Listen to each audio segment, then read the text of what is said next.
Hi, my name is Jade, and last Sunday at my grandmother's 80th birthday celebration, my sister Vanessa marched in 3 hours late, pointed at me in front of our entire extended family, and shouted, "You owe me half of those lottery winnings. We had a deal." No warning, no private conversation first, just a public ambush designed to humiliate me into submission. But that wasn't even the worst part. The worst part was watching our parents nod along with her, as if her outrageous demand made perfect sense, as if I was the unreasonable one. Before we jump back in, tell us where you're tuning in from, and if this story touches you, make sure you're subscribed, because tomorrow I've saved something extra special for you. While everyone stared, whispered, and picked sides, I calmly reached into my purse and placed a single piece of paper on the table that changed everything. Before I tell you what happened next, what time are you watching this from and where? Drop a comment below. I read every single one because sometimes the most shocking betrayals don't come from enemies. They come from the people who are supposed to love you most. The morning of my grandmother's birthday began like any other Sunday in Phoenix, blindingly bright and already pushing 85 degrees by 9 a.m. I'd spent the previous evening preparing her favorite lemon cake from scratch. The idea recipe she'd taught me when I was just tall enough to reach the counter on my tiptoes. My apartment still smelled of vanilla and citrus as I carefully packed the cake into my car, alongside the small gift box containing a vintage brooch I'd spent months tracking down online, an exact replica of one she'd lost during their move from Chicago 30 years ago. I arrived at my parents' house an hour early to help set up, parking behind my father's meticulously maintained Buick. Mom answered the door with a dish towel over her shoulder, her hair already styled perfectly, despite the early hour. "There you are," she said, more observation than greeting. No hug, just a quick glance at the cake box in my hands. "Put that in the dining room. Your father's struggling with the streamers." The dining room had been transformed with cream and gold decorations, my grandmother's favorite colors. Dad balanced precariously on a stepladder, attempting to hang a happy 80th birthday banner that refused to stay level. I set down the cake and steadied the ladder. "Thanks, Jade," he said, voice strained with concentration. "Have you heard from your sister? She's not answering my texts." "Not since last week," I replied, a familiar twinge of discomfort in my chest. Vanessa and I hadn't spoken directly in nearly 3 months, not since I'd won the lottery. Not since everything changed.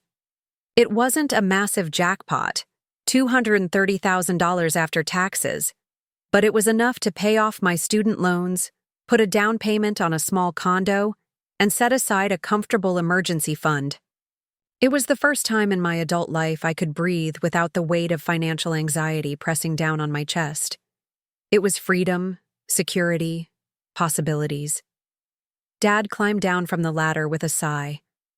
"Well, she said she'd be here. You know how she is with time."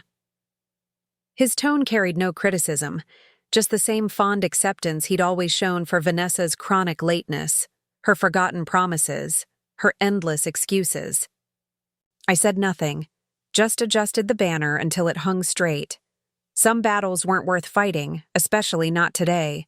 This was Grandma Eleanor's day, and I was determined to keep it peaceful. By noon, the house filled with aunts, uncles, cousins, and family friends. Grandma Eleanor arrived at 12:30, escorted by my Aunt Patricia, her eyes widening with delight at the gathered crowd. Her hands flew to her chest in that characteristic gesture I'd seen 1,000 times, the one I sometimes caught myself mimicking, without realizing. "Oh my goodness," she exclaimed, her voice still carrying the faint traces of her Midwestern upbringing. "You sneaky, wonderful people."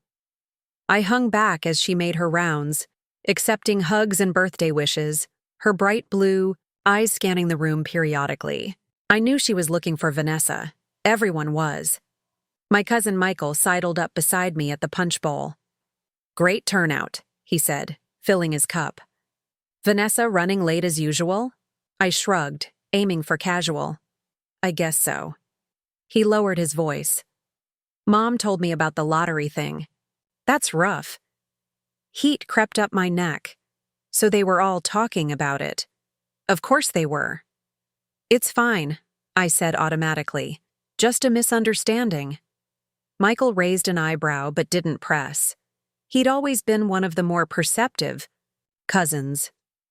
Well, if you need someone to talk to. Thanks, I cut him off gently. But today is about Grandma. He nodded and wandered off to join a conversation across the room. I busied myself with straightening the gift table, already piled high with carefully wrapped packages in varying shades of gold and cream. My small box sat near the edge, its wrapping not quite as elegant as the others despite my best efforts. Lunch was served at 1:30, a spread of Grandma Eleanor's favorites: Swedish meatballs, 7-layer salad, homemade rolls, and an assortment of cheeses that had Dad fretting about the grocery bill when he thought no one was listening. Still no Vanessa. The empty chair beside my grandmother stood out like a missing tooth in an otherwise perfect smile. Mom checked her phone for the dozenth time.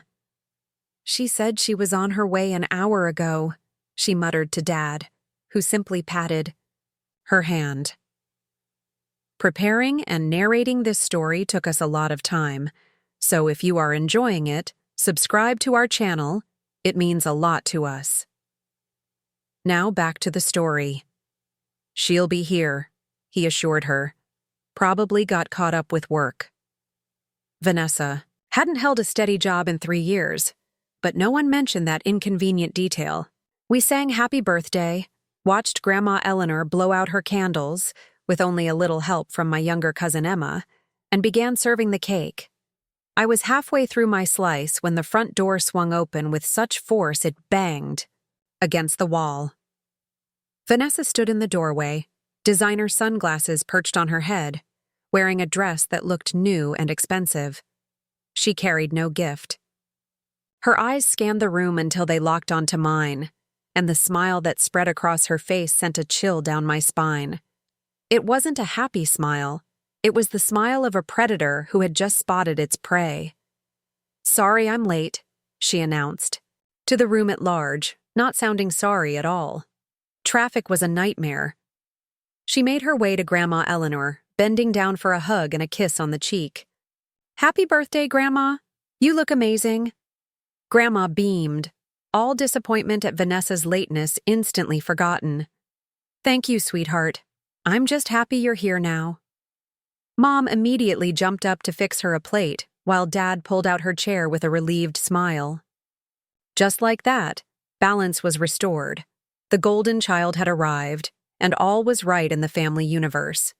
I focused on my cake, pushing pieces around my plate more than eating them. The knot in my stomach had tightened the moment Vanessa walked in. Something about her entrance, her expression when she'd seen me, it felt orchestrated, deliberate. Throughout the meal, I caught her watching me, that same unsettling smile playing at the corners of her mouth. She laughed too loudly at our uncle's tired jokes, complimented our aunt's new haircut with excessive enthusiasm, and made sure everyone heard her latest stories about the high-profile clients she was supposedly consulting for. Not once did she address me directly. After lunch came the gifts. Grandma Eleanor opened them one by one, expressing genuine delight at each: the cashmere sweater from my parents, the photo album from Aunt Patricia, the gift certificate for a day spa from my cousins. When she opened my small box and saw the brooch, her eyes filled with tears. "It looks just like my mother's," she whispered, running her finger over the delicate silver filigree and small pearls. "How did you ever find it?" "I had some help," I said, smiling. "I'm just glad you like it." "Like it? I love it." She pinned it to her blouse immediately. "I'll treasure this, Jade." Vanessa shifted in her seat, crossing her legs with a sharp movement. "I left your gift at home, Grandma," she said. "It's being specially wrapped. You'll get it next week." Grandma waved away her apology. "Don't worry about it. Having you all here is gift enough." As the gift opening concluded, People began to mill around again, breaking into smaller conversation groups. I slipped into the kitchen to start cleaning up, needing a moment away from Vanessa's watchful eyes. I was rinsing plates when I felt someone behind me. Playing the perfect granddaughter, I see. Vanessa's voice was low, meant only for me. Didn't turn around. I'm just helping clean up, Vanessa. That brooch must have cost, what, $200–300? She leaned against the counter beside me. Small change for you now, right? Now that you're rolling in cash. I scrubbed harder at a spot of dried icing. What do you want? We need to talk about the money. There's nothing to talk about. I kept my voice steady. We've been through this already. No, she hissed, suddenly dropping the casual act. You've been avoiding me for months, screening my calls, ignoring my texts. But you can't avoid me forever, Jade. I finally looked up at her.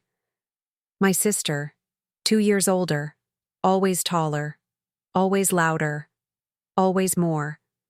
Her perfectly highlighted hair, her manicured nails, her calculating eyes so similar to mine in color but nothing else. When had she become this person? Or had she always been this way, and I just hadn't wanted to see it? This isn't the time or place, I said firmly. It's Grandma's birthday. It's never the right time for you, is it? She stepped closer. You know what you did. You know what you owe me. Before I could respond, Mom appeared in the kitchen doorway. Everything okay in here? People are asking about coffee. Vanessa's demeanor shifted instantly, her face relaxing into a warm smile. Just catching up with my little sis, she said brightly. I'll help with the coffee. As she brushed past me to reach the coffee maker, she whispered, This isn't over. I finished, the dishes mechanically, my mind racing. I should have known Vanessa wouldn't let it go. She never did. Not when she believed she was entitled to something. And now she believed she was entitled to half my lottery winnings. The problem was, she had constructed an entire narrative around it, one that painted her as the victim and me as the deceiver. According to Vanessa, we had made a pact years ago to split any lottery winnings. According to Vanessa, I had deliberately purchased the ticket in my name alone to cheat her out of her share.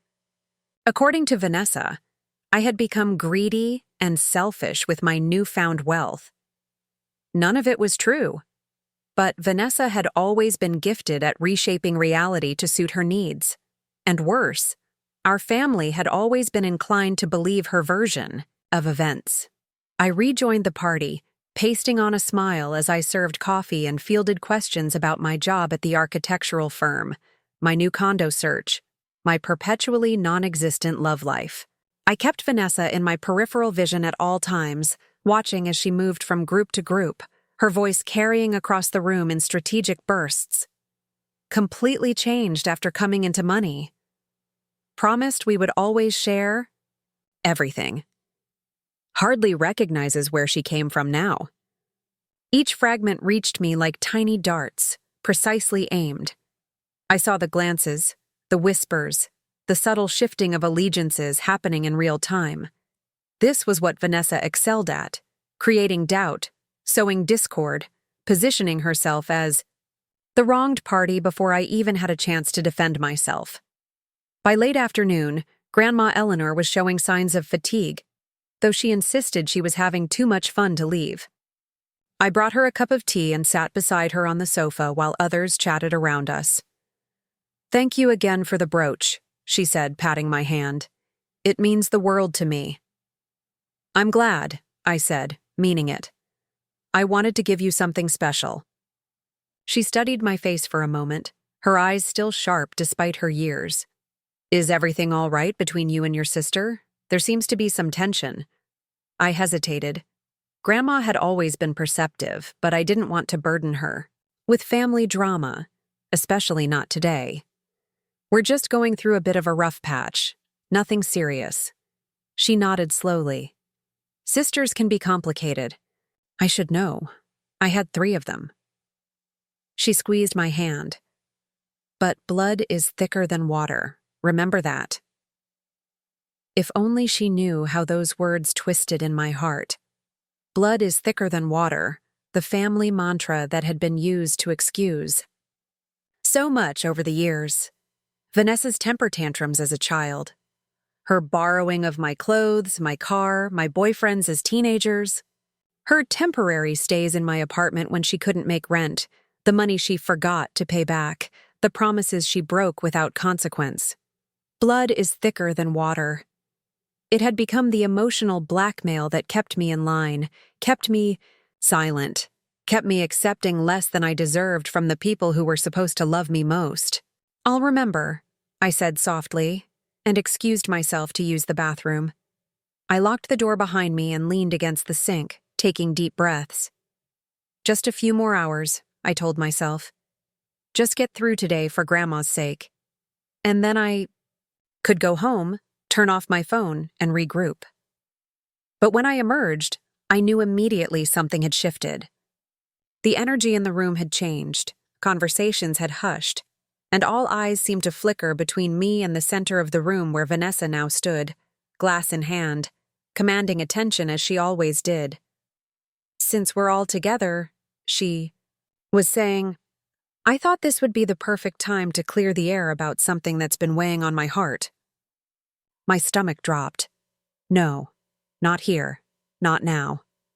"Jade," she said, turning to face me directly, her voice carrying across the suddenly silent room.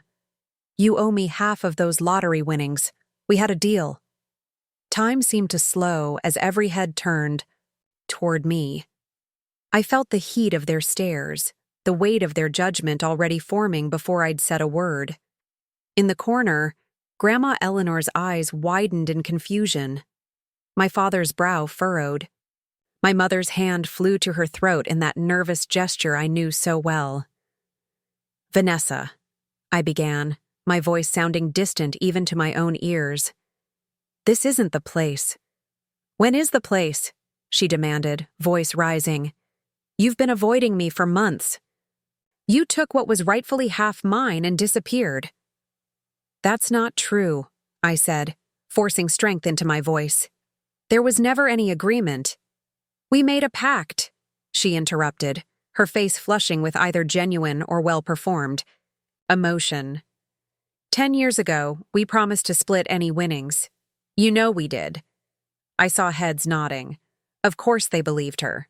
They always did. "You've changed since you got that money," she continued, warming to her theme now that she had an audience, suddenly too good for family dinners, buying expensive gifts to show off, looking down on the rest of us who still have to work for a living. My Aunt Patricia made a small sound of agreement. My cousin Emma looked at me with disappointment in her eyes. Even my father wouldn't meet my gaze. "Tell her, Mom," Vanessa said, turning to our mother. "Tell her about the pact we made. You were there." Mom hesitated, her eyes darting between us. I do remember something about you girls agreeing to share lottery tickets," she said carefully. "It was a long time ago, but I think Vanessa's right, Jade." And there it was, the familiar betrayal wrapped in maternal diplomacy, the rewriting of history to maintain peace at any cost. My cost. Vanessa smiled triumphantly. "See? We all remember. You're the only one conveniently forgetting." She took a step toward me, hand outstretched. "So when can I expect my check? Half of $230,000 is $115,000. I've already made plans for it." The room held its collective breath, waiting for my response. I could feel the weight of decades of family dynamics pressing down on me. The expectation that I would yield, apologize, make peace. The unspoken demand that I sacrifice my truth for their comfort, as I had done so many times before. But something had changed in me these past few months. Perhaps it was the financial security I'd never had before. Perhaps it was the distance I'd created, allowing me to see my family dynamics more clearly. Or perhaps I had simply reached my limit. I reached into my purse, my movements deliberate and calm despite the storm inside me. My fingers closed around the folded paper I had been carrying for weeks, somehow knowing this confrontation was inevitable. I withdrew it slowly and unfolded it on the coffee table between us. "You want to talk about agreements?" I said, my voice steady. "Let's talk about this one." The paper lay there, innocuous in appearance but devastating in content. A loan agreement, dated 3 years ago, in Vanessa's handwriting. For $12,000, money she had needed for a business opportunity that had mysteriously never materialized. Money I had given her from my savings, despite being barely able to afford it myself. Money she had promised to repay within 6 months, with a payment schedule she had created herself. At the bottom, her signature, alongside mine.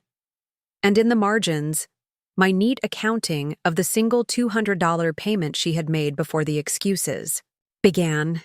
"You want to talk about owing?" I said quietly as her eyes fixed on the document. "Let's start with this.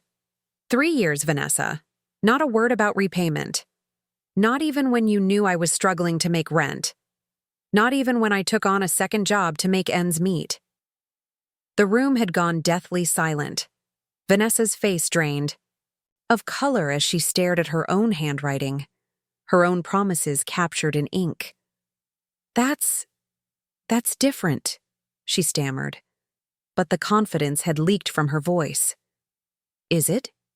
I picked up the paper, turning it over to reveal the second page, a list of other loans dating back to our early 20s. Smaller amounts, but they added up to thousands more. "You've been borrowing from me for years without repayment. Where was your concern for our pact then?" She opened her mouth, then closed it again, for once at a loss for words. "There was never any lottery pact," I continued, my voice gaining strength.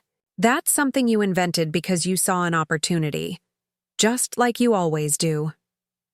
I looked around the room, meeting the eyes of my family members one by one. I have never once asked Vanessa to repay these loans. Not once, even when I was eating ramen for dinner every night to make my student loan payments. Even when my car was repossessed because I couldn't afford the payments after lending her money for rent. I accepted that I would never see that money again because she's my sister, and I loved her more than I loved financial security. My mother had gone pale. My father stared at the floor. Aunt Patricia suddenly seemed very interested in her fingernails. "But I will not be manipulated into giving away half of my lottery winnings based on a pact that never existed," I said firmly. "Not when I've spent years being your personal bank with nothing but broken promises in return." Vanessa's shock was quickly morphing into anger. "You're making me look bad on purpose," she hissed. "This is Grandma's birthday party." "Yes, it is," I agreed, folding the paper and returning it to my purse. "A fact you seemed to forget when you decided to ambush me in front of everyone. You chose the battlefield, Vanessa, not me." I turned to my grandmother, whose expression held confusion and concern in equal measure. "I'm sorry, Grandma. This isn't what your birthday should be about." I moved to her side, leaning down to kiss her cheek. "I think I should go." "Jade," she began, but I squeezed her hand gently. "It's okay. We'll have lunch next week, just the two of us, I promise." As I straightened and turned to leave, Vanessa found her voice again. "So that's it? You're just going to walk away? Prove how selfish you've become?" I paused at the doorway, looking back at my sister. This person I had grown up with, shared secrets with, loved despite everything. I'm not the one who came here today looking to take something that isn't mine. The silence that followed me out the door felt different from the tense quiet of moments before. It was the silence of a spell broken, of a carefully constructed narrative crumbling under the weight of evidence. I drove home with shaking hands but a clear mind. For the first time in my life, I had stood my ground against Vanessa's manipulations. I had spoken my truth, regardless of the discomfort it caused. I had refused to be the family scapegoat any longer. As I unlocked my apartment door, my phone buzzed with a text from my cousin Michael. That was long overdue. Call if you need anything. A small validation, but it felt monumental. One person who had seen the truth.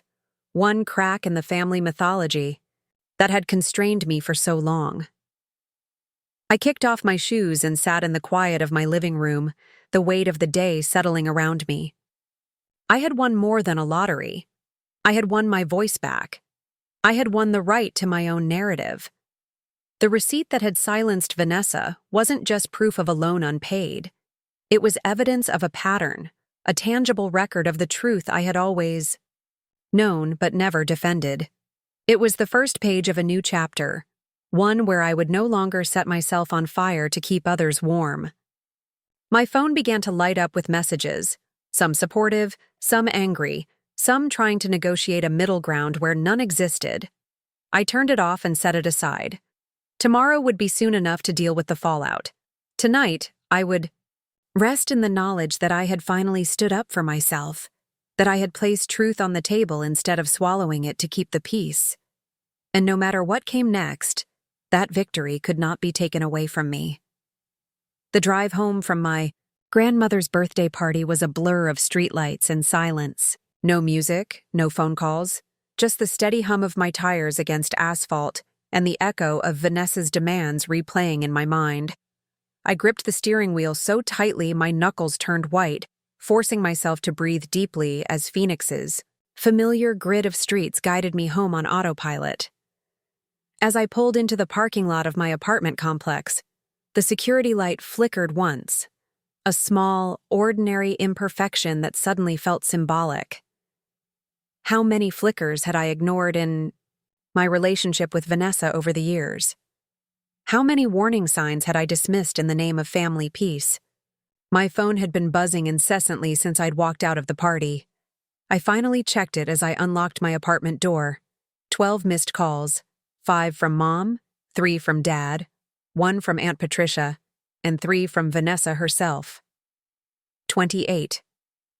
Text messages, their preview notifications ranging from my mother's worried, "Please call me," to Vanessa's all caps, "You're making this worse for yourself." I silenced the phone and placed it face down on my kitchen counter. Tomorrow. I would deal with all of it tomorrow. The quiet of my apartment wrapped around me like a protective cocoon. I kicked off my shoes, hung my purse on the hook by the door, and poured myself a glass of water, suddenly aware of how dry my throat had become. As I leaned against the counter, my gaze fell on the small stack of mail I'd left unopened that morning. Bills I could now pay without anxiety. A magazine I finally had the luxury to subscribe to, and a brochure from a financial advisor I'd been meaning to contact. 3 months ago, that pile would have filled me with dread. Now it represented choices, security, possibilities. The lottery win hadn't made me rich by any means, but it had given me breathing room for the first time in my adult life. It had changed everything, and apparently, it had revealed everything too. I carried my water to the living room and sank onto the sofa, finally allowing the emotions of the day to surface. Anger came first, hot and sharp. How dare Vanessa ambush me like that? How dare she twist reality to suit her narrative? How dare my parents tacitly support her with their silence, their nods, their unwillingness to question her version of events? Then came hurt, seeping in around the edges of my anger like water through cracks in pavement. My own family had been so quick to believe the worst of me, so ready to cast me as the villain in Vanessa's story. Not one of them, except perhaps Cousin Michael, had paused to consider there might be another side, my side, the truth. I reached for the remote and turned on the television, not caring what was playing, just needing noise to drown out the thoughts swirling in my head. A home renovation show filled the screen. Strangers transforming broken, neglected spaces into something beautiful and functional. I watched without really seeing, letting the cheerful voices wash over me until my eyelids grew heavy. I must have dozed off because the insistent ringing of my doorbell jolted me awake. The television was still on, now showing a different program. My neck ached from the awkward angle I'd been sleeping in. The digital clock on my cable box read 9:47 p.m. The doorbell rang again, followed by a pounding that could only be a fist against wood. "Jade, I know you're in there. Open the door." Vanessa. I considered ignoring her, pretending I wasn't home, but the pounding continued, growing more insistent. My neighbors didn't deserve to have their Sunday evening disrupted by my sister's tantrum. I approached the door cautiously, not unlocking it yet. "It's late, Vanessa. Go home." "Not until we talk." Her voice was slightly slurred. Great. She'd been drinking. "I have nothing to say to you right now," I called through the door. "And you're clearly in no state for a productive conversation." "You humiliated me," she shouted, loud enough that I was certain my neighbors could hear. "In front of the entire family, on Grandma's birthday." The irony was so thick I could almost taste it. "I humiliated you. You're the one who started this whole thing by demanding money in front of everyone. Open the door, Jade. I'm not leaving until you do." I knew this version of Vanessa. Stubborn, emotional, impossible to reason with. She would stand there all night if necessary, making a scene, disturbing the peace, probably getting me in. Trouble with my landlord in the process. I unlocked the door but kept the security chain engaged, opening it just enough to see her face. Her makeup was smudged, her eyes red-rimmed, her hair disheveled. She had a half-empty bottle of wine in one hand.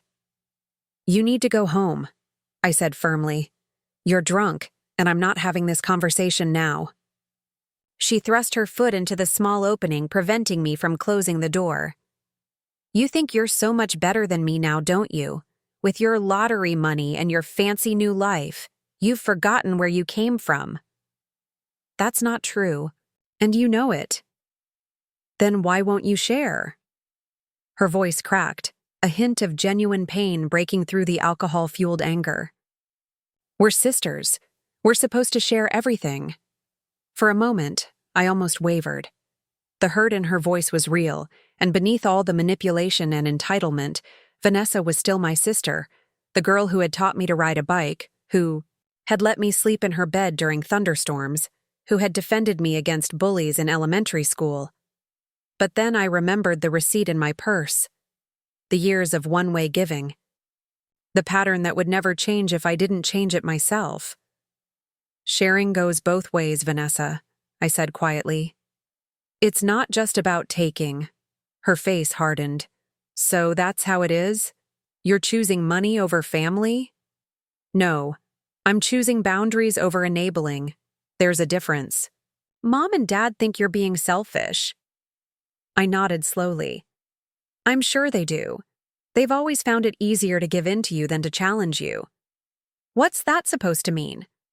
"It means you should go home, sleep this off, and maybe, just maybe, think about why your first reaction to my good fortune was to demand half of it rather than simply being happy for me." I gently but firmly pushed her foot back with my own and closed the door before she could respond. Her pounding resumed almost immediately, accompanied by a stream of accusations and insults that grew progressively more creative and vulgar. I turned up the volume on the television and retreated to my bedroom, closing the door to muffle the sound. Eventually, the noise stopped.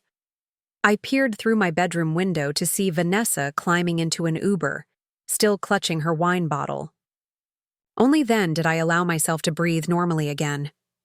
My phone buzzed with a new text. I expected it to be from Vanessa, but instead, it was from my grandmother. "Call me tomorrow, sweetheart. Just you and me. Love you." Those simple words were a balm to my battered spirit. At least one person in my family wasn't automatically assuming the worst of me. I slept fitfully that night, dreams filled with distorted versions of the day's events. Vanessa growing taller and more menacing with each accusation, my parents literally fading into the background as they refused to intervene. The receipt in my hand turning to ash before I could show it to anyone. Morning arrived with harsh sunlight streaming through blinds I'd forgotten to close, and the distant sound of my alarm clock blaring from my bedroom. Monday. I had to go to work. Real life didn't pause for family drama. I moved through my morning routine robotically. Shower, coffee, toast I didn't really taste, professional clothes that felt like a costume.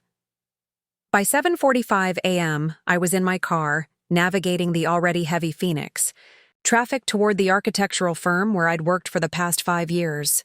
The familiar routine of the office was comforting. The hum of printers, the smell of coffee, the casual Monday morning conversations about weekend activities. Nobody here knew about yesterday's drama. Nobody here had preconceived notions about who I was or what I deserved.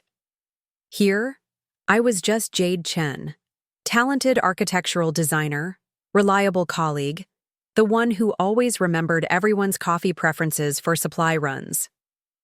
"Morning, Jade." My boss, Leanne, greeted me as I passed her office. "How was your weekend?" "Fine," I lied automatically. "My grandmother's birthday party was yesterday." "That's right. How did it go? Did she like the brooch you found?" The simple question nearly undid me.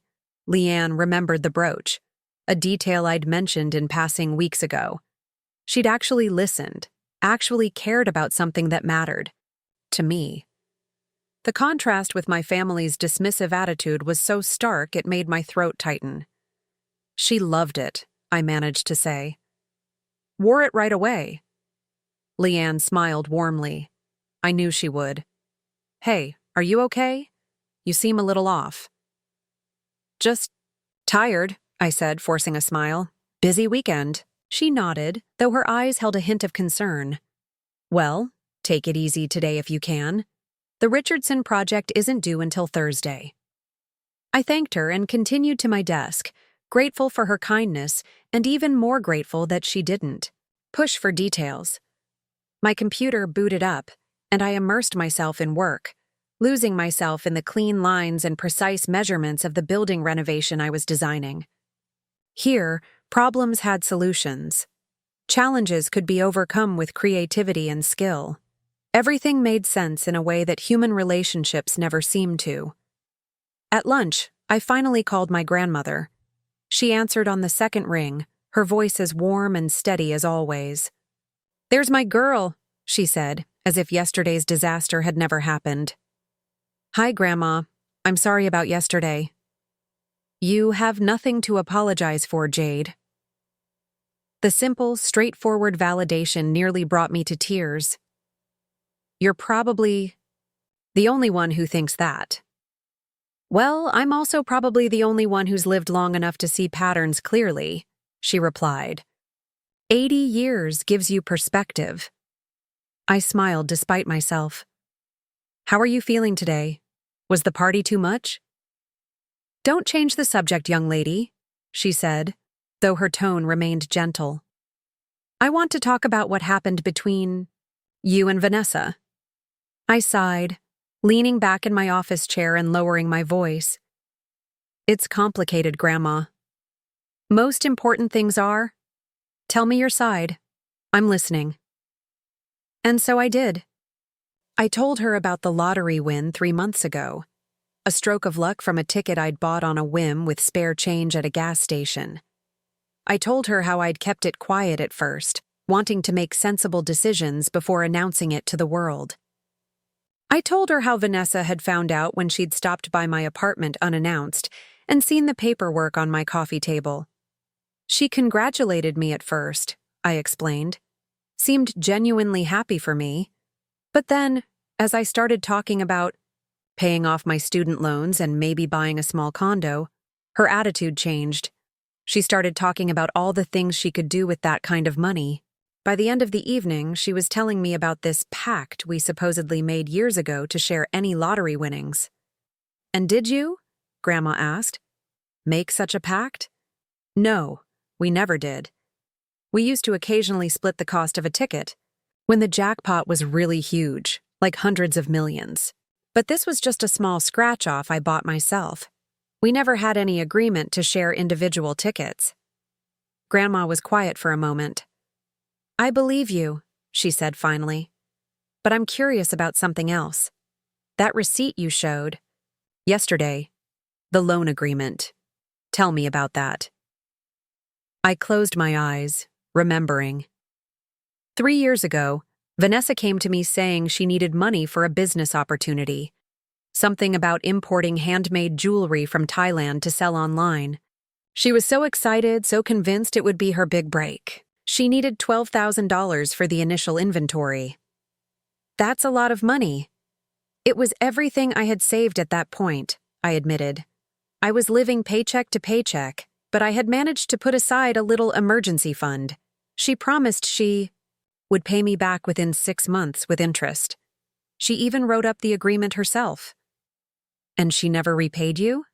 She made one payment of $200. Then the excuses started. The shipment was delayed. The quality wasn't what she expected. The website developer disappeared with her deposit. There was always something. After a while, I stopped asking. Grandma sighed heavily. And this wasn't the first time, was it? No, I said softly. There have been smaller loans over the years. Rent money when she was facing eviction, car repairs, dental work insurance wouldn't cover. I always gave what I could, even when it meant struggling myself. Because you love her, Grandma said. It wasn't a question. Yes, and because it was easier than dealing with the drama that would ensue if I said no.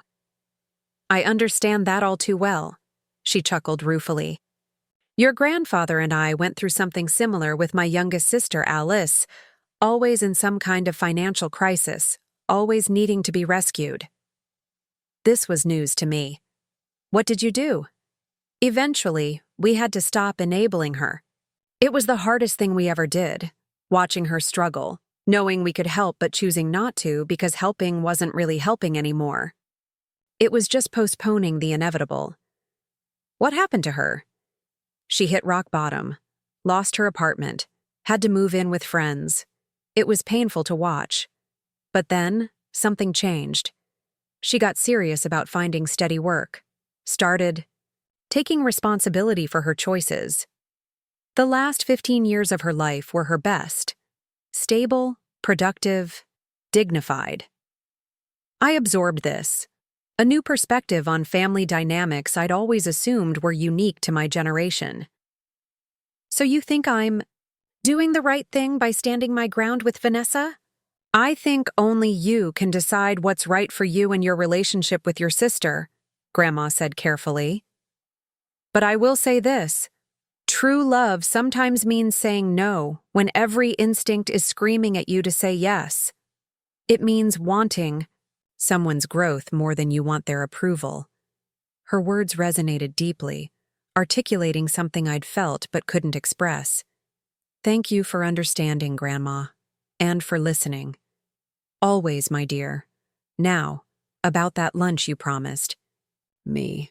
We made plans for Wednesday, and I hung up feeling lighter than I had since before the party. One person, one important person, believed me, saw me, understood. The rest of the workday passed quickly, and I drove home feeling more centered, more resolved.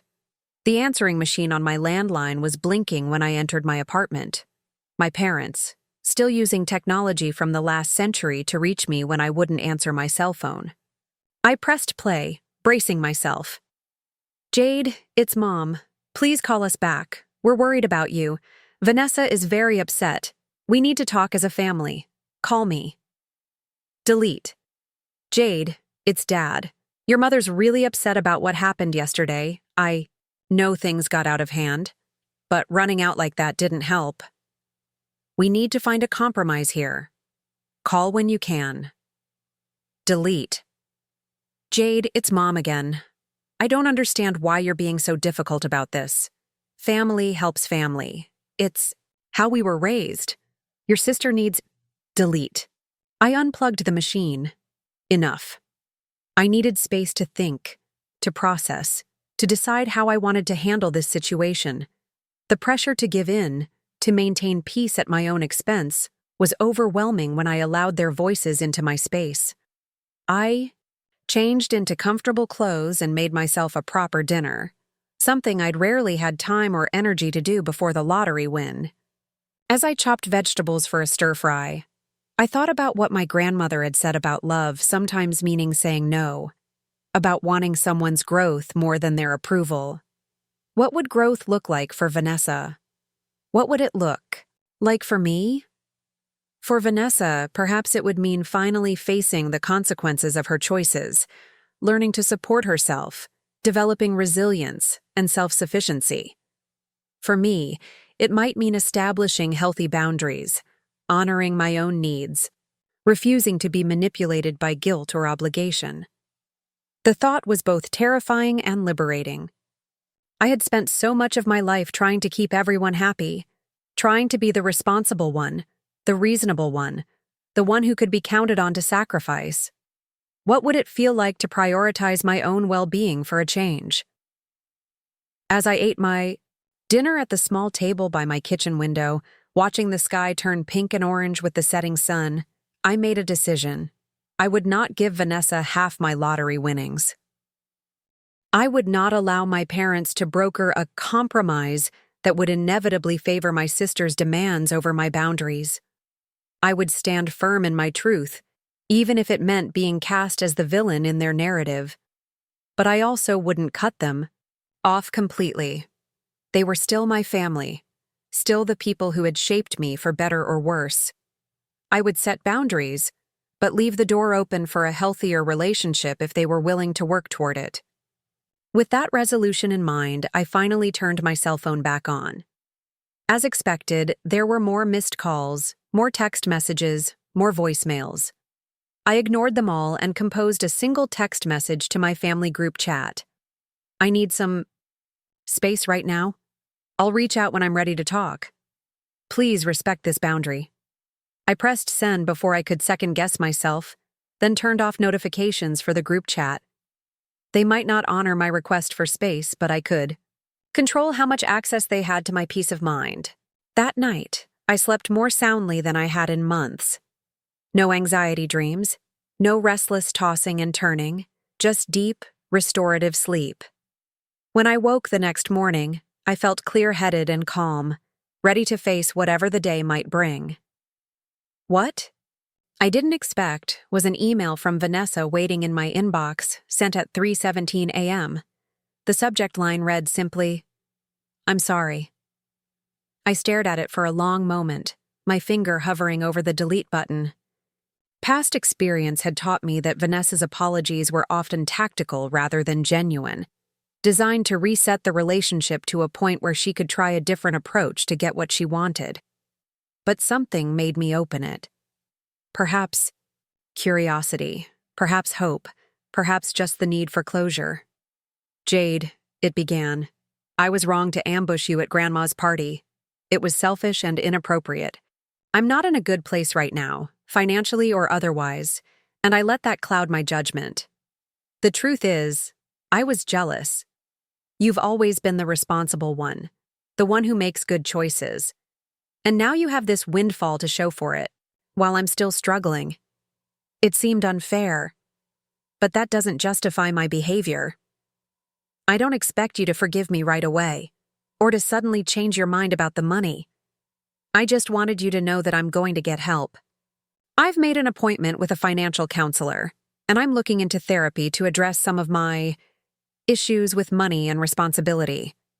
Grandma made me see that I've been my own worst enemy for a long time. Take all the space you need. I'll be here when you're ready to talk again. And I promise, no more ambushes, no more demands. I want to earn back your trust, even if it takes years. Love, V." I read the email 3 times, searching for the hidden agenda, the subtle manipulation, the trap I'd fallen into so many times before. But all I found was something I hadn't seen from my sister in years: humility. Was it genuine? Only time would tell. But for the first time in a long time, I felt a flicker of hope for our relationship. Not as it had been, with me giving and her taking, but as something new, something healthier, something balanced. I closed the email without responding. Vanessa would have to prove her sincerity through actions, not words. And I would have to prove to myself that I could maintain boundaries even in the face of apparent change. But as I prepared for work that morning, I found myself smiling. The receipt that had silenced my sister at the party hadn't just been proof of a debt unpaid. It had been the catalyst for a long overdue reckoning for both of us. It had forced truth into the open where it could no longer be ignored or denied. Sometimes, the most loving thing we can do for others is to hold them accountable. And sometimes, the most loving thing we can do for ourselves is to stand firm in our worth, even when those closest to us fail to see it. Wednesday arrived with unexpected clarity, both in the brilliant blue Arizona sky and in my own mind. The 2 days since the confrontation at Grandma's party had given me time to process, to reflect, to find my footing in this new landscape where I had finally stood up for myself.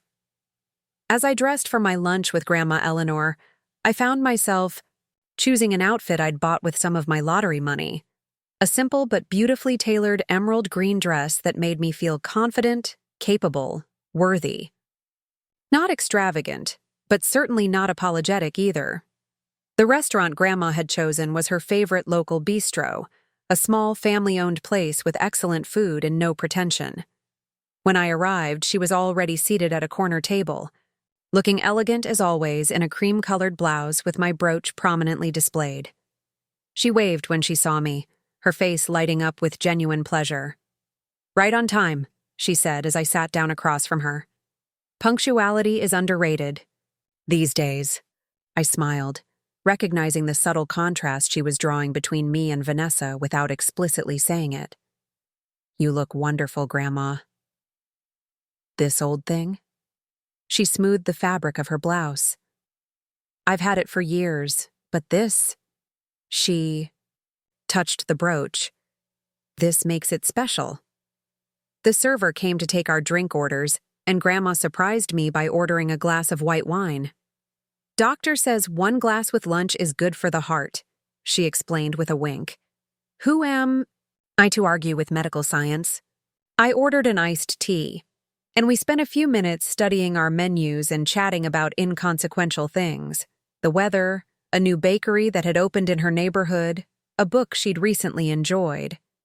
But I could sense she was giving me space, letting me set the pace for whatever more serious conversation might follow.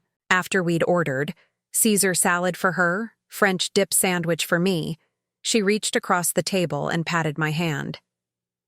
"So, how are you really doing, my dear? And don't say fine unless you genuinely mean it." I took a deep breath. "I'm processing. It's been a lot." "I imagine so. Have you heard from your parents? Or Vanessa?" "Too much from all of them," I admitted. Mom and Dad keep calling, leaving messages about how we need to work this out as a family. Vanessa sent an email apologizing, actually. It seemed sincere, but I haven't responded yet. Grandma nodded thoughtfully. Apologies are tricky. Things. Words come easily to some people, especially when they want something. "That's what I'm afraid of," I said. "That it's just another manipulation tactic." "It might be," she agreed. "Or it might be a genuine moment of reflection. The thing about people is they can surprise you, even after you think you know their every move." Our drinks arrived and Grandma took a small sip of her wine. "Your grandfather used to say that trust is rebuilt 1 brick at a time. If Vanessa is truly sorry, she'll be willing to lay those bricks slowly, not rush you into forgetting everything." That came before. "What about Mom and Dad? They've made it pretty clear whose side they're on." She sighed, her eyes momentarily clouding with something like disappointment. "Your parents, they mean well, but they've fallen into a pattern. That's hard to break. It's easier to placate the squeaky wheel than to ask why it's squeaking in the first place." Her frank assessment of my parents' enabling behavior was surprisingly validating. For years, I'd wondered if I was imagining their preferential treatment of Vanessa, if I was being overly sensitive or unfair in my perceptions. I always thought I was the problem, I confessed. That if I was just more understanding, more patient, more generous, everything would be fine. That's the trouble with being the responsible one, Grandma said. You start believing that every problem is yours to fix. But some problems aren't yours, Jade. Some burdens aren't yours to carry. Our food arrived, temporarily pausing our conversation. As we began eating, I found myself studying my grandmother with new eyes. At 80, she possessed a clarity and wisdom that seemed almost luminous. Had she always been this insightful, this straightforward? Or had I simply never given her the chance to show me this side of herself? Can I ask you something, Grandma? Something that might sound a little strange. Of course. Were you ever overlooked in your family? Made to feel less important or valued than your siblings? She set down her fork, her expression turning contemplative. What an interesting question. And yes, actually, I was the middle daughter, sandwiched between Alice, who needed everyone's attention because of her constant crises, and Marion, who demanded it through sheer force of personality. I was the steady one, the one everyone counted on but rarely celebrated. I nodded, a surge of recognition washing through me. That's exactly how I feel. Like I'm valued for what I do, not who I am. It took me years to realize that being reliable isn't a character flaw, she said. It's a strength. But it's a strength that others sometimes take advantage of, often without even realizing they're doing it.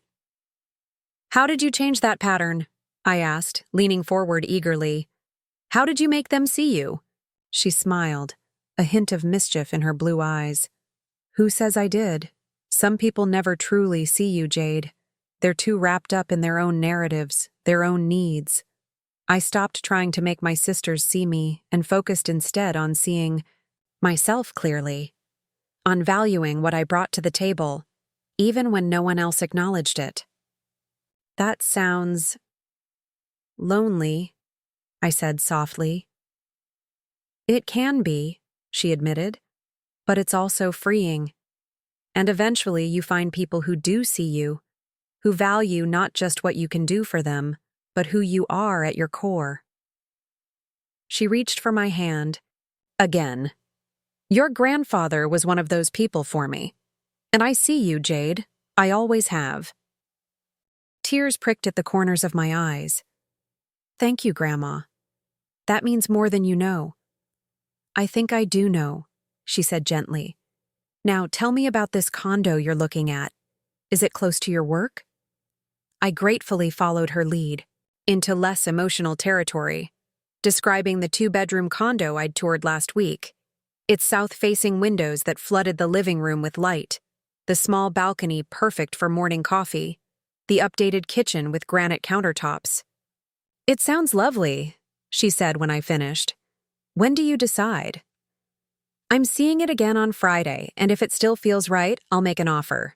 The market's competitive, so I can't wait too long. That's exciting. Your first home. It is, I agreed, feeling a flutter of anticipation despite everything else going on. It's strange. A few months ago, I couldn't have imagined being in this position. Homeownership seemed like something that was always going to be just out of reach. Life can change in an instant, Grandma said. Sometimes for the worse, but sometimes... She raised her wine glass in a small toast. Sometimes for the much, much better. We finished our lunch with lighter conversation, and when the check came, I insisted on paying. My treat, I said firmly, to thank you for being the voice of reason in all this chaos. She didn't protest, simply nodded her acceptance of the gift. As we stood to leave, she pulled me into a tight hug that smelled of Chanel No. 5 and home. Remember, she whispered, your worth isn't determined by how much you give or how many burdens you carry. You matter simply because you are. I held on to those words like a talisman as I drove back to work, turning them over in my mind, letting them sink into places that had been parched of such affirmation for too long. The afternoon passed quickly, and I left the office feeling more centered than I had in days. The conversation with Grandma had been healing in ways I hadn't expected, offering not just validation but perspective, a longer view of family dynamics and patterns that extended beyond my immediate situation. As I pulled into my apartment complex, I noticed a familiar car parked near the entrance, my father's meticulously maintained Buick. My stomach tightened. So much for space and boundaries. I briefly considered driving past, pretending I hadn't seen him, buying myself a few more hours of peace. But that would only delay the inevitable. Better to face this head-on. Dad was sitting on the small bench near the main entrance, his posture rigid, his expression anxious. He stood when he saw me approaching. "Jade," he said, relief evident in his voice. "I was afraid you might not come home." "I live here, Dad," I replied, keeping my tone neutral. "What are you doing here?" I asked for space.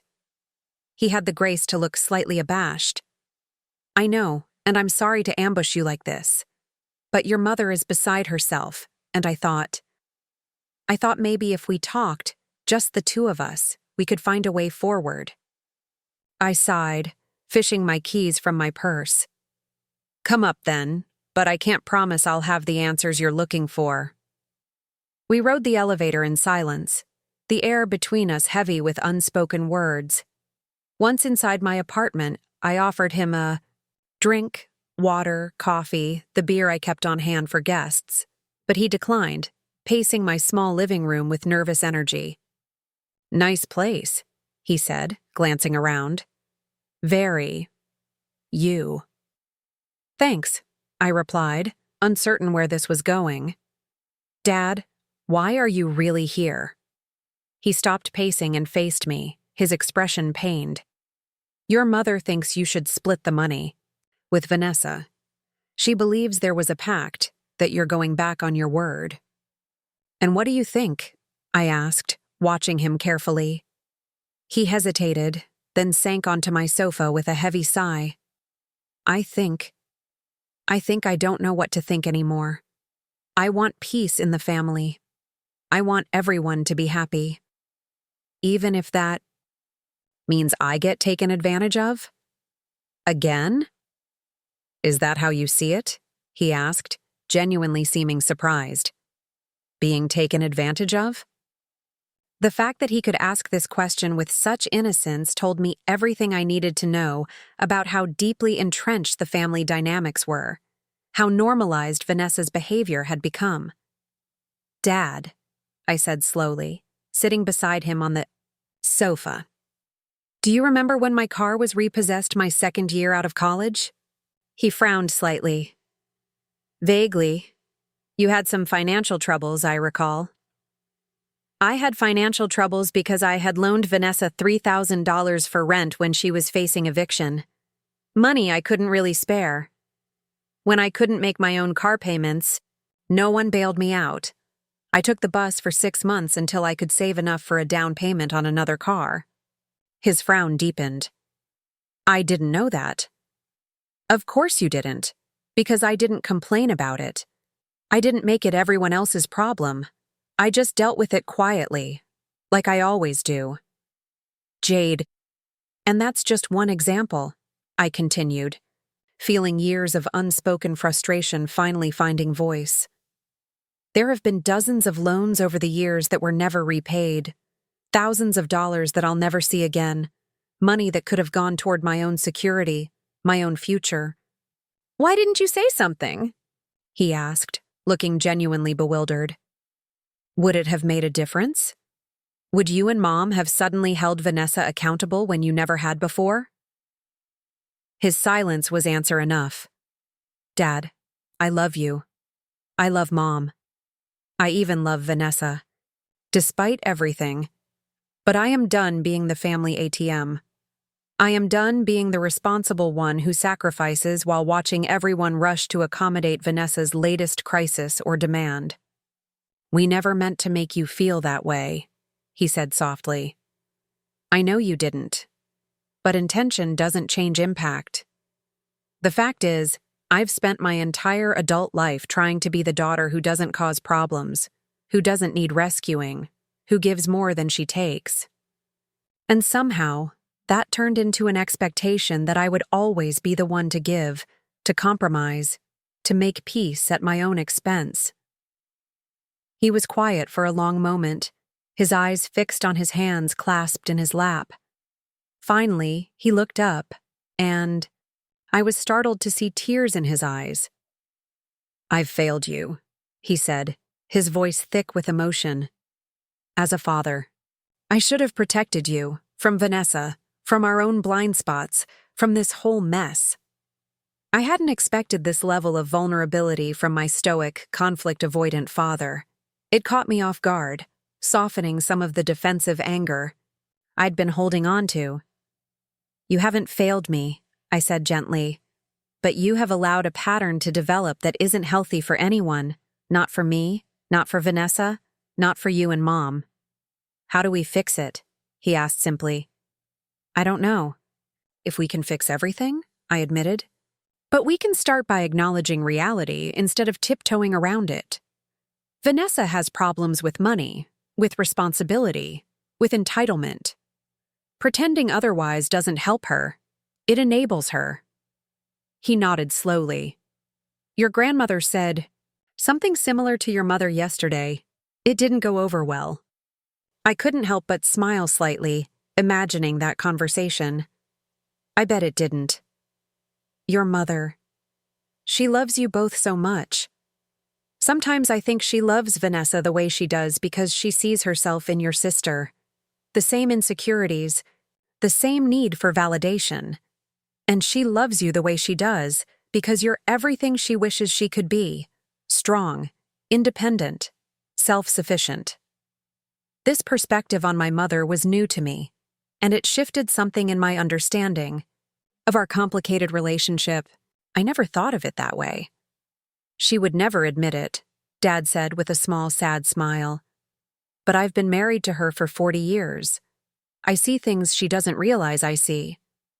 We sat in silence for a moment, the air between us somehow lighter despite the heavy conversation. "I can't split the lottery money with Vanessa," I said finally. "There was never any pact, and even if there had been, her history of financial irresponsibility would make me hesitant. But more importantly, I need to break this cycle where I'm expected to keep giving while she keeps taking." To my surprise, Dad nodded. "I understand. And for what it's worth, I believe you about the pact. Vanessa has always had a flexible relationship with the truth when it suits her needs." The validation was unexpected and deeply appreciated. "Thank you for saying that. What can I do?" he asked. "To help make this right?" I considered the question carefully. "You can support me when I maintain boundaries with Vanessa. You can stop trying to broker peace at the expense of truth. And you can encourage Mom to see this situation clearly, without the lens of her own issues coloring everything." "I'll try," he promised. "I can't guarantee success, especially with your mother, but I'll try. That's all I can ask." He stood, looking slightly awkward but also lighter somehow. "I should go. Your mother will be wondering where I am." I walked him to the door, and as he was about to leave, he turned and pulled me into a hug. Not the brief, perfunctory embraces we usually shared, but a real hug, tight and lingering. "I'm proud of you, Jade," he whispered. "I don't say it enough, but I am. So proud." The words pierced something deep inside me, a longing for paternal approval I hadn't even realized I still carried. "Thanks, Dad," I managed, my voice slightly choked. After he left, I stood in my silent apartment, processing the unexpected turn the conversation had taken. For the first time, I felt like my father had truly seen me, not just as the reliable daughter who never caused problems, but as a person with valid needs and feelings of my own. It wasn't a complete resolution to the family drama, not by any means. My mother would be a harder sell, and Vanessa's apparent change of heart remained to be proven through actions. not just words. But it was a start, a crack in the foundation of unhealthy patterns that had defined our family for too long. I poured myself a glass of wine and stepped out onto my small balcony, watching as the setting sun painted the Phoenix sky in shades of orange and pink. The beauty of it caught in my throat, a reminder that even in the midst of conflict and change, there was still room for moments of pure grace. My phone buzzed with a text from Leanne, my boss. "How did lunch with Grandma go? Still on for the site visit tomorrow?" The simple, friendly check-in from someone who had no agenda, no expectations beyond professional courtesy and genuine goodwill, felt like another small gift. I replied quickly, confirming our plans for tomorrow and sharing that lunch had been lovely. As I sipped my wine and watched darkness slowly claim the sky, I reflected on the people in my life who saw me clearly. Grandma Eleanor with her wisdom and unconditional support, Leanne with her professional respect and casual kindness, my cousin Michael with his quiet perceptiveness, and now perhaps my father with his belated but sincere recognition of my reality. These connections weren't conditional on what I could give or how much I would sacrifice. They were based on mutual respect, on being seen and valued for who I truly was.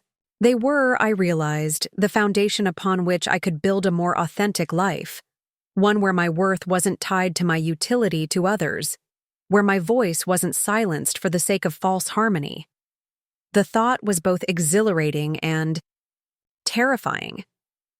For so long, I had defined myself in relation to my family's needs and expectations. Who would I be if I truly stepped into my own power, my own autonomy? What would it feel like to make choices based solely on what was right for me, without calculating the potential fallout or backlash? I was about to find out. The lottery win that had precipitated this family crisis wasn't just about financial freedom, it was about personal liberation. The money had simply been the catalyst for a much deeper transformation that had been waiting to happen for years. My phone buzzed again, this time with an email notification. The sender's name made my heart skip, Vanessa. I hesitated, my finger hovering over the screen. Did I want to open this door now, when I was just beginning to find my footing? Curiosity won out.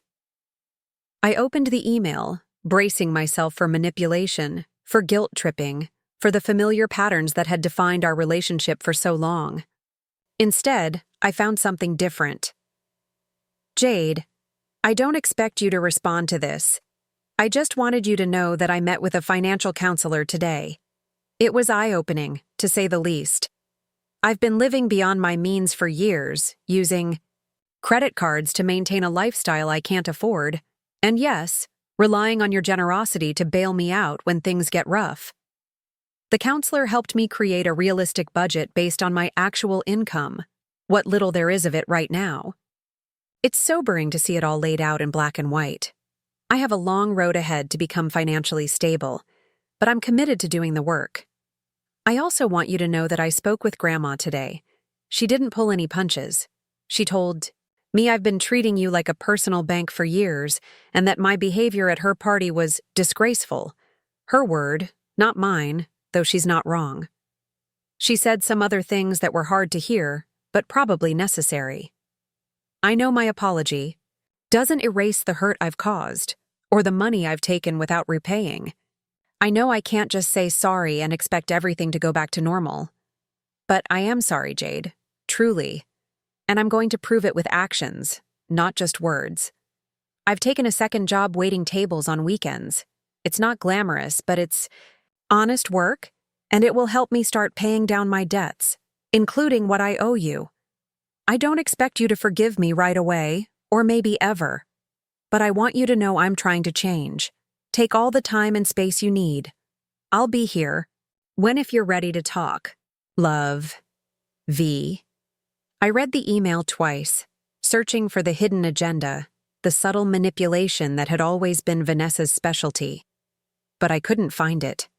The message seemed genuine, grounded in a reality that Vanessa had always been eager to Avoid or deny. Was it possible that the confrontation at Grandma's party, as painful as it had been, had actually created an opportunity for positive change? Not just for me, but for Vanessa as well? I closed the email without responding. Time would tell whether Vanessa's apparent epiphany was genuine or just another performance. But for the first time in our adult relationship, I felt a flicker of hope that maybe, just maybe, we could eventually build something healthier than what had come before. As I prepared for bed that night, I found myself thinking about the receipt that had changed everything, the loan agreement that had silenced Vanessa's demands and exposed the truth of our relationship dynamic to the entire family. It had been in my purse for months, carried almost as a talisman, a physical reminder of a boundary crossed, a promise broken. But now I saw it differently. That receipt wasn't just evidence of Vanessa's failure to honor her commitment. It was proof of my own capacity for generosity, for compassion, for believing in someone else's potential even when past experience suggested caution. Those weren't weaknesses to be exploited. They were strengths to be channeled more wisely. The lottery win that had triggered this family crisis was, in the grand scheme of things, just money. Important, yes. Life-changing in practical ways, absolutely. But the true windfall was the clarity it had brought, the opportunity to redefine relationships that had been imbalanced for far too long. As I drifted toward sleep, I felt a sense of peace that had eluded me since the moment Vanessa had first learned of my good fortune. Whatever happened next, whether my family embraced this chance for positive change or retreated into familiar patterns, I knew I would be okay. More than okay. I would be true to myself, clear in my boundaries, open to authentic connection, but unwilling to sacrifice my well-being on the altar of false harmony. The receipt that had silenced my sister had done more than win a single confrontation. It had opened the door to a new way of being, in my family, in the world, and most importantly with myself. 3 weeks after the confrontation at my grandmother's birthday party, I stood in the empty living room of what would soon be my very own condo, watching as sunlight streamed through the south-facing windows, painting geometric patterns on the freshly cleaned hardwood floors. My offer had been accepted, the inspection had gone smoothly, and today I'd signed the final paperwork. The keys in my hand felt substantial, weighty with promise and possibility. "What do you think?" asked Leanne, my boss, who had insisted on coming with me for this milestone moment. "Still love it?" "Even more," I said, unable to keep the smile from my face. "I can already see where everything will go." She leaned against the kitchen counter, a light breeze from the open balcony door ruffling her short, dark hair. "This is a big moment, Jade. Your first home. How does it feel?" I took a deep breath, considering the question. It feels like freedom. Like I'm finally building something that's truly mine. "You've earned it," she said firmly. "Every square foot." I turned to her, grateful for her presence, for her unwavering support throughout not just the home buying process, but the ongoing family drama as well. "Thank you for coming today. It means a lot." "Are you kidding? I wouldn't miss it." She straightened up, gesturing around the space. "Besides, I'm dying to see what you do with the place. With your design eye, it's going to be spectacular." I laughed. "On an architect's salary, don't expect marble and crystal chandeliers." "Quality doesn't have to be expensive," she countered. "It just has to be thoughtful. And if there's one?" "Thing you are, Jade Chen, it's thoughtful." The compliment warmed me. In the weeks since standing up to Vanessa, I'd become increasingly aware of how rarely I'd heard such straightforward appreciation in my family of origin.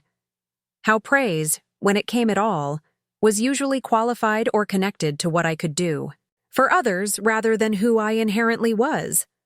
My phone buzzed in my pocket, a text from Grandma Eleanor. "All official? Congratulations, homeowner. Can't wait to see it on Sunday." I quickly replied with a thumbs-up emoji and a heart, smiling at her enthusiasm. At 80, she embraced texting with a gusto that put many younger people to shame. "Grandma?"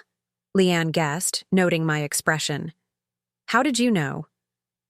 "You have a specific smile for her. It's nice." I hadn't realized my face was so transparent, but the observation didn't bother me. In fact, it felt good to be seen. To be known in these small, intimate ways by people who genuinely cared about my well-being. "Let me take you to lunch to celebrate," Leanne said as we did one final walkthrough of the empty condo.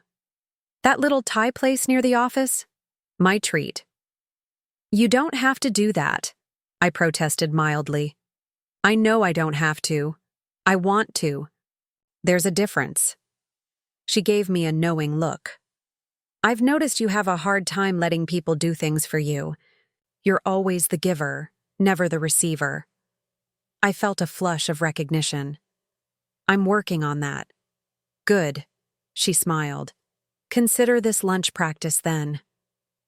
As we locked up the condo and headed for her car, I cast one more glance back at the building that would soon be my home. Not just a place to live, but a symbol of my growing independence, my willingness to invest in myself rather than constantly sacrificing for others. Over pad thai and spring rolls, Leanne and I discussed not just design ideas for the condo, but the status of my ongoing family situation.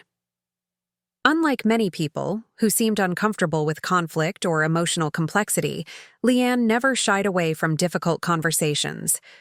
"Have you heard from your sister lately?" she asked, deftly manipulating her chopsticks. "Actually, yes," I said, surprising even myself with the lack of tension in my voice when discussing Vanessa. "She's been sending weekly updates on her financial counseling progress. No demands, no guilt trips, just information. It's strange but kind of refreshing." "And you believe her? That she's genuinely changing?" I considered this. "I'm cautiously optimistic. She sent me a small payment last week, only $50, but it's more than she's voluntarily repaid in years." The note with it said, "First of many. Thank you for your patience." Leanne raised an eyebrow. "That does sound promising. Different from her usual approach?" "Completely. Normally there would be some elaborate story about why she couldn't pay more, or why I should just forgive the debt entirely because we're family." I shook my head, still somewhat disbelieving. But this was just straightforward. Honest about her limitations, but not making excuses. "And your parents?" Here I sighed, the situation more complicated. "Mom is still barely speaking to me. She texts occasionally to check that I'm alive, but there's a definite frost in the air. Dad, on the other hand, has been making real efforts. He's even started reading books about family dynamics and enabling behaviors." "Wow," Leanne said, genuinely impressed. "That's significant." "It is," I agreed. "He called me yesterday to tell me about this concept he'd learned called differentiation, the ability to maintain your sense of self within a family system. He said he finally understands why I needed to set firmer boundaries." That's surprisingly insightful. I know, right? Turns out my quiet, conflict-avoidant father has depths I never suspected. I smiled, thinking of our increasingly meaningful conversations over the past few weeks. He's even started standing up to Mom when she makes dismissive comments about me. I overheard him on the phone last week saying, "Barbara, Jade isn't being difficult. She's being clear about her needs. There's a difference." "Good for him," Leanne said warmly. "And good for you, for giving him the chance to show up differently." I nodded, acknowledging the truth in her words. It would have been easy to write my father off as perpetually passive, permanently aligned with my mother's enabling of Vanessa. But by remaining open, cautious, yes, but not closed, I'd created space for a new relationship dynamic to emerge.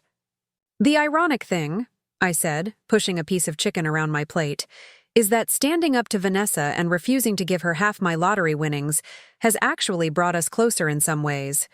There's more honesty between us now than there's been in years. Sometimes the most loving thing we can do is maintain a boundary, Leanne observed. It forces everyone to relate to each other as adults, not as characters in some family drama. Exactly, I agreed, struck by how perfectly she'd articulated what I'd been feeling. It's like, for the first time, we're seeing each other clearly, not through the lens of old patterns or expectations, but as we actually are. After lunch, Leanne dropped me back at my current apartment, where I spent the afternoon organizing for the upcoming move. As I sorted through my belongings, deciding what to keep, what to donate, what to discard, I found myself thinking about the broader process of letting go and holding on that had defined these past weeks. I'd let go of the need to be the perfect, accommodating daughter who never rocked the family boat. I'd let go of the guilt that had so often accompanied my attempts to set boundaries. I'd let go of the exhausting responsibility of managing Vanessa's financial crises and emotional reactions. But I'd held on to what mattered: my self-respect, my hard-earned financial security, my capacity for compassion without self-sacrifice. And in doing so, I'd created space for new possibilities, new connections, new growth. Not just for myself, but for my family as well. As evening approached, I took a break from packing to shower and change clothes. I had dinner plans with cousin Michael and his wife Sarah, who had been consistently supportive throughout the family drama. While I was getting ready, my phone rang, an unknown number that I almost didn't answer. "Hello?" I said cautiously. "Jade, it's Diane Williams from the community college." I frowned slightly, trying to place the name. "I'm sorry, I'm not sure we've met." "We haven't," she said with a warm chuckle, "but your grandmother speaks very highly of you. I run the financial literacy program here, and Eleanor mentioned you might be interested in sharing your story with our students." "My story?" I echoed, still confused. "About maintaining financial boundaries within families. About the challenges of being the responsible one who others come to for bailouts. These are issues many of our students struggle with, especially first-generation college students who often support extended family members." I sat down on the edge of my bed, stunned. "Grandma suggested me for this?" "She did. She said you've navigated these waters with grace and could offer valuable insights. We're hosting a panel discussion next month called Love and Money: Setting Healthy Financial Boundaries. We'd be honored if you'd consider participating." My initial instinct was to decline, to say I wasn't qualified, that my experience wasn't relevant, that they needed someone more expert than me. But I caught myself, recognizing the old pattern of diminishing my own value, of hesitating to claim space. "I'd be happy to participate," I heard myself say instead. "When exactly is the panel?" We worked out the details, and as I hung up, I felt a curious blend of nervousness and excitement. The idea that my struggles and growth could potentially help others was both humbling and empowering. And the fact that Grandma Eleanor had recommended me, had seen value in my journey that I myself was only beginning to recognize, touched me deeply. When I arrived at the restaurant to meet Michael and Sarah, I was still buzzing with this unexpected development. They listened with genuine interest as I told them about the invitation. "That's fantastic, Jade," Sarah said enthusiastically. "You'll be amazing." "I don't know about amazing," I demurred. "But if sharing my experience helps even one person avoid the pitfalls I've encountered, it'll be worth it." Michael raised his glass in a toast. "To using our hardest lessons to help others. And speaking of lessons..." He exchanged a glance with Sarah, who nodded encouragingly. "We have some news." "Oh?" I took a sip of my wine, curious. "I've decided to stop covering Vanessa's share of Grandma's caregiving expenses," he said. a hint of defiance in his tone that suggested he expected pushback. For 3 years, I've been quietly paying her portion of the home health aid costs, the prescription copays, all of it. No more. I blinked in surprise. I had no idea you were doing that. No one did except Sarah. Vanessa swore she'd pay me back next month every single time. But after seeing you stand your ground at the birthday party, I realized I've been enabling her just like everyone else. What did she say when you told her? I asked, genuinely curious about how this new, supposedly reformed Vanessa had handled the boundary. Michael's expression was wry. She wasn't thrilled, but she didn't throw the tantrum I expected either. She asked for a payment plan, which we worked out. 3 equal installments, with the understanding that if she misses even one, I'm telling the entire extended family about her failure to contribute to Grandma's care all these years. Wow, I said, impressed by his firmness. That's quite a consequence. It felt necessary, he admitted. With Vanessa, vague consequences never work.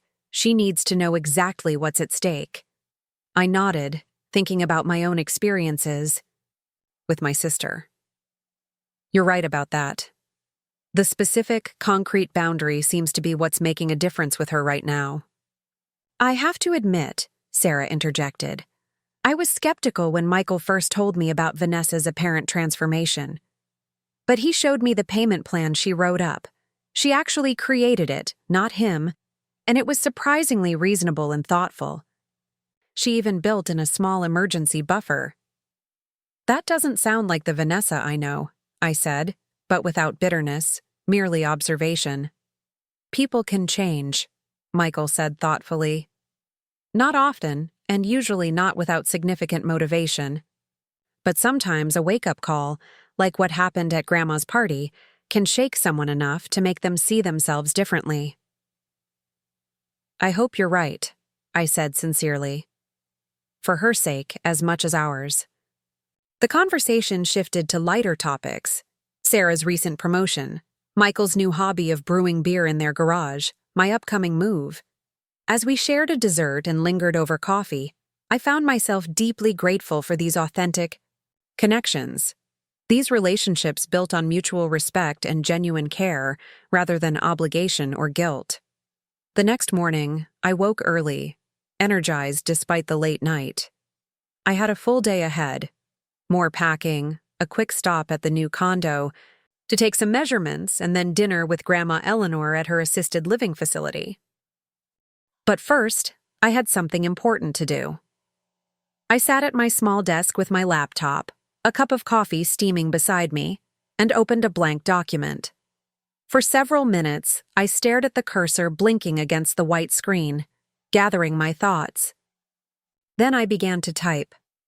Dear Vanessa, thank you for your recent updates and for the first repayment.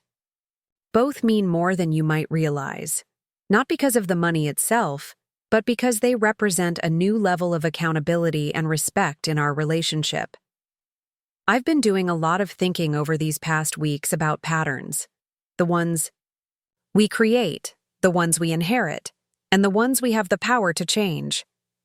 For too long, our relationship has been defined by an unhealthy dynamic. You ask, I give, you promise. You don't deliver. Repeat. It wasn't good for either of us. It turned me into a resentful martyr and you into a perpetual child. I don't want that anymore. Not for you, not for me, not for our relationship as sisters. What I do want is a connection based on mutual respect and genuine care. I want us to see each other clearly, strengths, flaws, and all, and to love each other anyway. Not a love that enables or diminishes, but one that challenges and uplifts. I'm writing to let you know that I'm open to rebuilding our relationship, slowly and on new terms. I recognize the efforts you're making, and I value them. I also want to acknowledge my own role in our unhealthy pattern. By always rescuing you, by not holding you accountable, by swallowing my own resentment to keep the peace, I haven't been the sister you truly needed. This new chapter won't always be easy. We have years of ingrained habits to overcome. There will be missteps and misunderstandings along the way, but I believe it's worth trying. If you're willing to continue on this path, to do the hard work of becoming financially responsible, of honoring your commitments, of relating to me as an equal rather than a safety net, then I'm willing to walk alongside you, not to carry you, but to cheer you on as you find your own strength. Let me know your thoughts when you're ready. No rush. With hope, Jade. I read the letter through twice, making small adjustments, ensuring the tone was firm but compassionate, clear but not condemning. Then, before I could overthink it, I hit send. Whatever came next, whether Vanessa embraced this opportunity for a healthier relationship or retreated into old patterns, I knew I had done what I could. The rest wasn't up to me, and there was something profoundly liberating in that realization. The day unfolded with a productive rhythm. By early afternoon, I had several boxes packed and labeled, measurements for all the windows in the new condo, for curtains and blinds, and a rough furniture layout sketched on graph paper. As I worked, I felt a sense of purpose and peace that had been elusive for much of my adult life.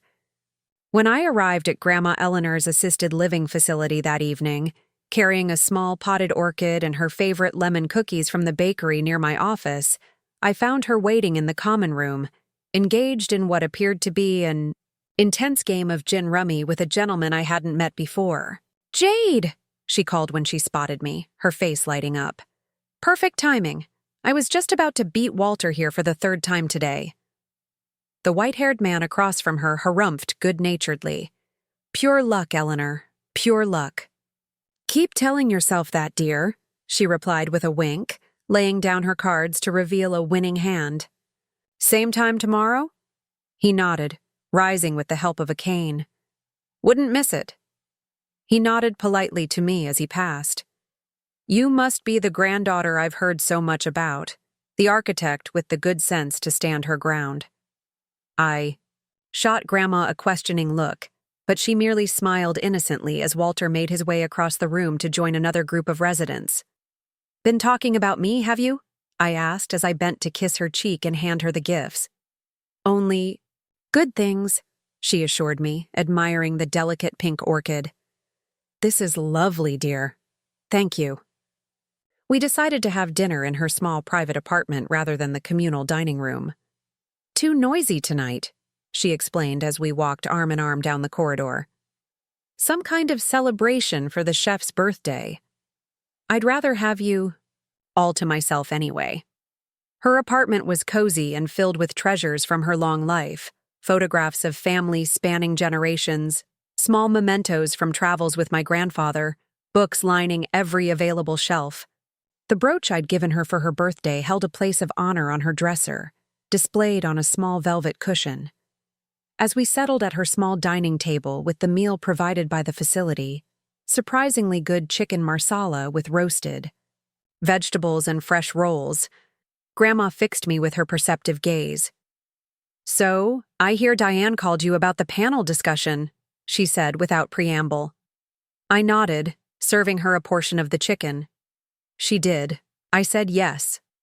"Good." She looked pleased. "Your voice needs to be heard, Jade. Your experience could help many others who are struggling with similar situations." "I'm not an expert," I reminded her, "just someone who's made plenty of mistakes along the way." "The best teachers often are," she replied. "Perfect people don't inspire, they intimidate.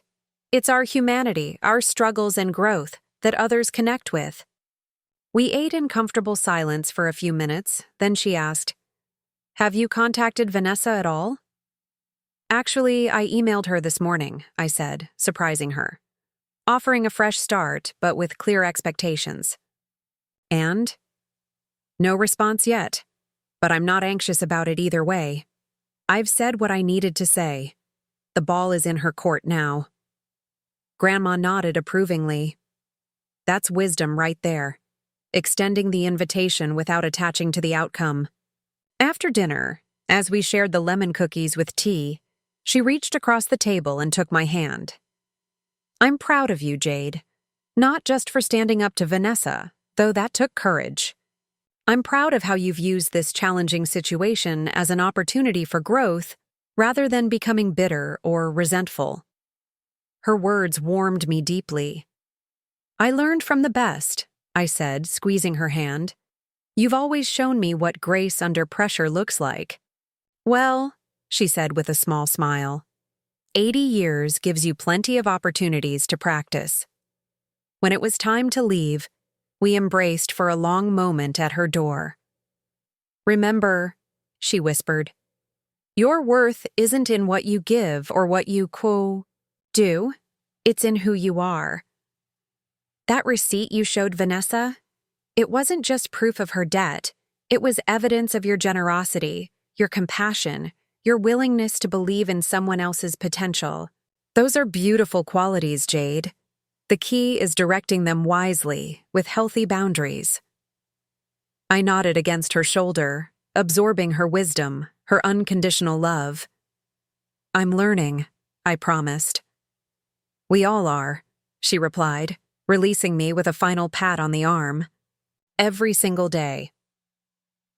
As I drove home through the quiet Phoenix streets, I reflected on the journey of the past month, from the shock of Vanessa's public demand at Grandma's birthday party to this moment of profound peace and clarity.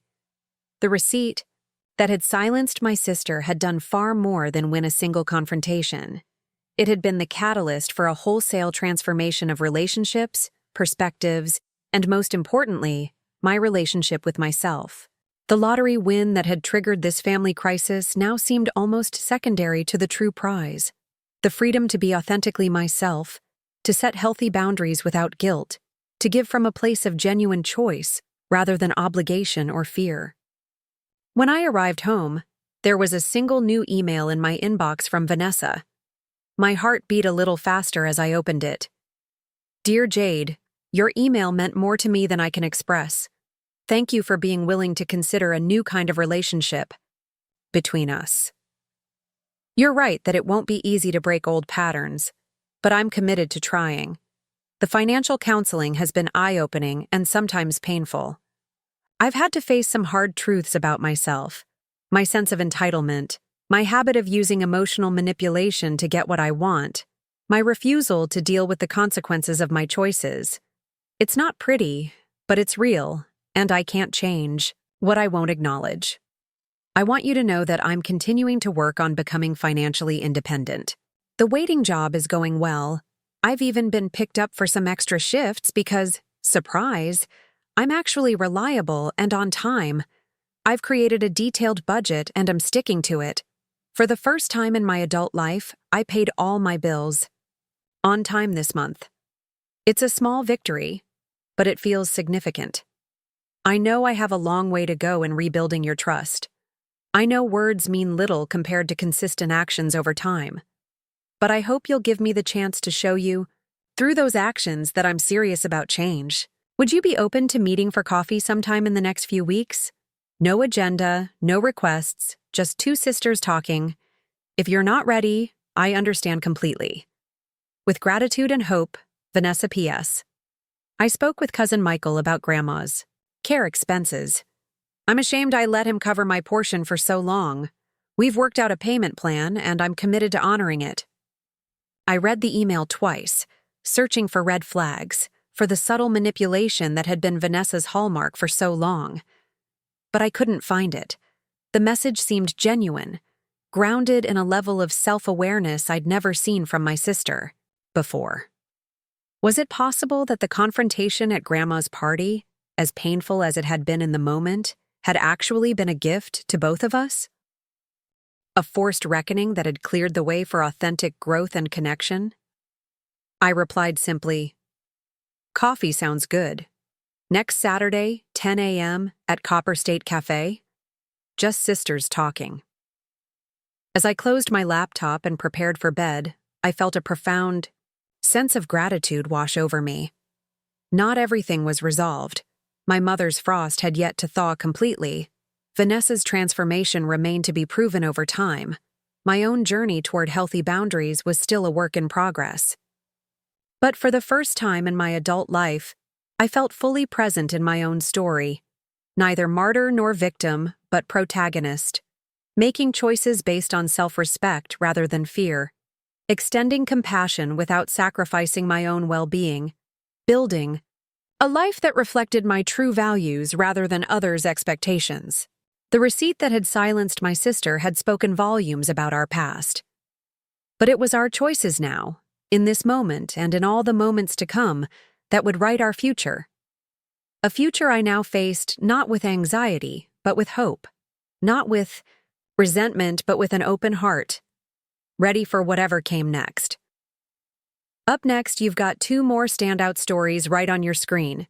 If this one hit the mark, you won't want to pass these up. Just click and check them out. And don't forget to subscribe and turn on the notification bell so you don't miss any upload from us.